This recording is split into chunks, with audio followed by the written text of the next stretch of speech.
Buonasera, bentrovati col notiziario di prealpina.it. In primo piano la tragedia di Samarate, Alessandro Maia, l'uomo che ha ucciso la moglie e la figlia e ridotto in fin di vita il figlio, si trova attualmente ricoverato in ospedale. Sentiamo il servizio curato da Sara Crespi. È stato convalidato questa mattina l'arresto di Alessandro Maia, il 57enne architetto accusato di aver ucciso la moglie Stefania, la figlia Giulia di appena 16 anni e di aver ridotto in fin di vita il figlio Nicolò, 23 anni, tuttora ricoverato all'ospedale di Varese. L'uomo non ha potuto presenziare all'udienza davanti al GIP Luisa Bovitutti perché è tuttora ricoverato all'ospedale di Monza. Non appena le sue condizioni psicofisiche saranno idonee, verrà trasferito nel penitenziario. E ancora cronaca spostandoci a Legnano, dove un ladro ventenne è stato arrestato per ben 2 volte nell'arco di 10 giorni. Ecco il servizio di Luigi Crespi. Era stato arrestato 10 giorni fa dai carabinieri per un furto in abitazione, per lo stesso motivo è stato riarrestato oggi, venerdì 6 maggio, dalla polizia di Legnano. Dopo la convalida dell'arresto, 2 settimane fa un tunisino di 21 anni era stato rilasciato con il divieto di dimora a Legnano.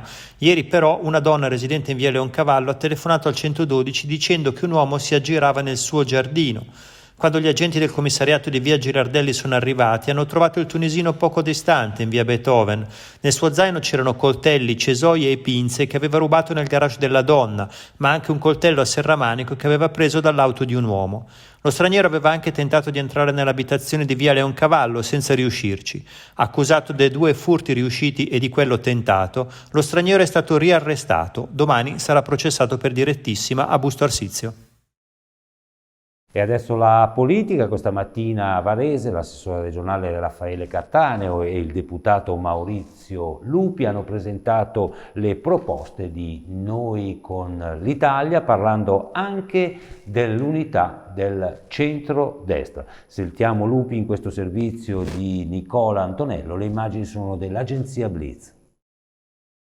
C'è bisogno innanzitutto che nella politica in generale, ma in quella del centrodestra, torni una proposta che metta al centro competenze e valori, concretezza e serietà, servizio al bene comune e costruzione del futuro. Questa è la proposta politica di Noi con l'Italia, che in Lombardia e a Varese è ben radicata, ed è il contributo che Noi con l'Italia vuole dare alla proposta politica più generale del centrodestra. Senza una proposta moderata non si governa, lo dimostrano le tante elezioni in Europa, ma lo dimostrano anche le recenti elezioni amministrative. Quindi noi qui lavoriamo in Lombardia dando il nostro contributo con l'assessore Cattaneo, che è un contributo di competenze e valori.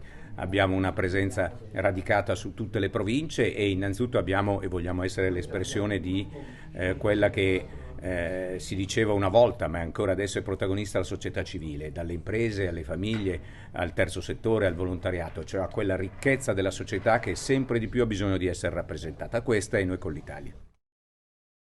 Dopo oltre 3 mesi di rischio elevato è stato revocato oggi in Lombardia lo stato di allerta per gli incendi boschivi ed è stato fornito anche il bilancio dei roghi avvenuti in Lombardia dall'inizio dell'anno, dando i numeri degli incidenti avvenuti in ogni singola provincia lombarda. Ecco il servizio di Mattia Sette. Finisce il periodo di alto rischio per incendio boschivo in Lombardia. È stato revocato oggi lo stato di allerta che era stato introdotto il 28 gennaio su tutto il territorio. La Regione ha reso noti i dati degli incendi avvenuti dall'inizio dell'anno. Sono stati 333 e hanno richiesto l'impiego di 4.293 volontari dell'antincendio boschivi, 1.984 vigili del fuoco e 191 unità del Corpo Forestale, oltre a 219 elicotteri regionali e 59 mezzi del Centro Operativo Aereo Unificato. La provincia di Varese è quarta in Lombardia per numero di incendi, 50. Quella più colpita, con 80 incendi, è stata la provincia di Brescia. E chiudiamo con l'andamento del Covid in Lombardia, con i dati forniti poco fa dalla Regione. L'indice di positività sale al 14%, ieri era al 13,85%, sono 5.747 i nuovi positivi a fronte di 40.985 tamponi effettuati. Leggermente in calo il numero dei ricoveri sia nelle terapie intensive che negli altri reparti ospedalieri, sono 29. I decessi causati dal Covid, decessi avvenuti nelle ultime 24 ore. In provincia di Varese sono 419 i nuovi casi, le province lombarde più colpite sono Milano con 1742 e Brescia con 707. E questa è l'ultima notizia, vi diamo appuntamento al TG di domani alle ore 13. Buona serata.